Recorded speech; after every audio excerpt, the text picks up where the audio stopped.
2023년 6월 13일 화요일 새벽 기도회를 하나님 앞에 드리시겠습니다. 하나님의 말씀은 욥기 8장입니다. 수아 사람 빌닷이 대답하여 이르되 내가 어느 때까지 이런 말을 하겠으며 어느 때까지 내 입의 말이 거센 바람과 같겠는가. 하나님이 어찌 정의를 굳게 하시겠으며 전능하신 이가 어찌 공의를 굳게 하시겠는가. 내 자녀들이 주께 죄를 지었으므로 주께서 그들을 그 죄에 버려두셨나니 내가 만일 하나님을 찾으며 전능하신 이에게 간구하고 또 청결하고 정직하면 반드시 너를 돌보시고 내 의로운 처소를 평안하게 하실 것이라. 내 시작은 미약하였으나 내 나중은 심히 창대하리라. 청하건대 너는 옛 시대 사람에게 물으며 조상들이 터득한 일을 배울지어다. 우리는 어제부터 있었을 뿐이라.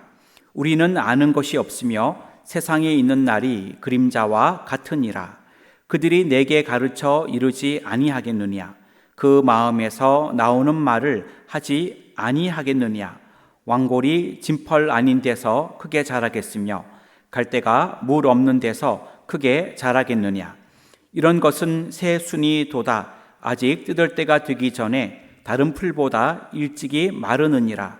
하나님을 잊어버리는 자의 길은 다 이와 같고 저속한 자의 희망은 무너지리니 그가 믿는 것이 끊어지고 그가 의지하는 것이 거미줄 같은즉 그 집을 의지할지라도 집이 서지 못하고 굳게 붙잡아 주어도 집이 보존되지 못하리라.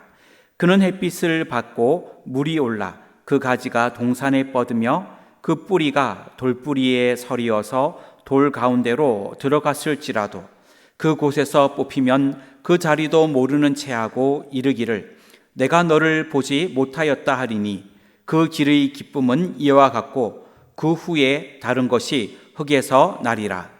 하나님은 순전한 사람을 버리지 아니하시고 악한 자를 붙들어 주지 아니하시므로 웃음을 내 입에 즐거운 소리를 내 입술에 채우시리니 너를 미워하는 자는 부끄러움을 당할 것이라. 악인의 장막은 없어지리라. 아멘. 오늘도 믿음으로 승리하는 복된 하루가 되시기를 주님의 이름으로 축원합니다. 욥기 8장은 욥이 자신의 결백함을 주장하며 하나님께 자신의 처지를 호소하는 것에 대하여 빌닷이 욥을 책망하는 내용이 기록되어 있습니다. 오늘 말씀을 중심으로 빌닷의 잘못된 책망이라는 제목으로 기도의 제목을 삼으려고 합니다. 빌닷의 잘못된 책망, 첫째는 비난하지 맙시다.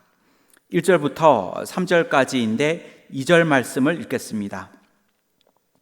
내가 어느 때까지 이런 말을 하겠으며 어느 때까지 내 입의 말이 거센 바람과 같겠는가. 욥은 자신의 결백함을 주장하였습니다. 그리고 하나님께 자신의 처지를 호소하였습니다.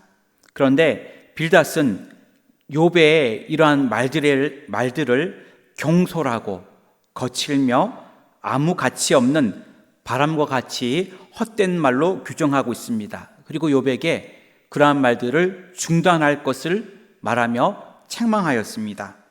2절에 보면 구체적으로 그는 욥에게 어느 때까지 이런 말을 하겠으며 어느 때까지 내 입의 말이 거센 바람과 같겠느냐 이렇게 비난하고 있습니다.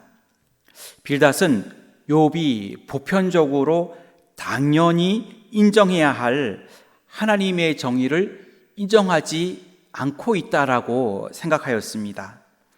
그런데 그가 착각한 것이 한 가지 있는데 그것은 하나님의 공의가 현세에서 완성되는 것이 아니라는 것입니다. 그리스도 재림 이후에 있을 최후의 심판 때에 하나님의 공의는 최종적으로 완성될 것입니다. 우리 성도들은 고통 가운데 힘들어하는 이웃들을 보며 그들을 비난할 것이 아니라 그들을 따뜻하게 품어줄 수 있기를 주님의 이름으로 축원합니다. 빌닷의 잘못된 책망, 둘째는 정죄하지 맙시다. 4절부터 10절까지인데 4절 말씀을 읽겠습니다. 내 자녀들이 주께 죄를 지었으므로 주께서 그들을 그 죄에 벌어두셨나니. 빌닷은 하나님을 어떻게 이해했냐면 하나님은 절대로 불의를 행할 수 없는 분이기 때문에 지금 욥이 고통을 당하고 그 자녀들이 재앙을 당하여 다 죽게 된 일에는 분명한 이유가 있다라고 생각한 것입니다. 빌닷은 욥의 자녀들이 하나님께 큰 죄를 범했기 때문에 하나님께서는 그들을 그 죄의 대가로 죽게 하셨다라고 그는 생각한 것입니다. 그러한 내용들이 4절에 나옵니다. 또한 빌닷은 욥이 지금 심한 질병에 걸렸는데 그것 역시도 그 죄로 인하여 욥이 죽어가고 있는 것으로 본 것입니다. 그는 이렇게 인간적인 판단을 하며 욥과 욥의 10명의 자녀들을 정죄하였습니다. 빌닷은 한 가지 깨닫지 못한 것이 있었는데 그것은 하나님께서 고난을 허락하시는 이유가 징계의 목적 외에 다른 목적도 있다는 것을 그는 깨닫지 못한 것입니다. 공고함에 빠진 자들을 정죄하여 더욱 그들을 실족하게 하는 일이 없기를 주님의 이름으로 축원합니다. 빌닷의 잘못된 책망, 셋째는 교만하지 맙시다. 11절부터 22절까지의 말씀인데 11절을 읽겠습니다. 왕골이 진펄 아닌 데서 크게 자라겠으며 갈대가 물 없는 데서 크게 자라겠느냐.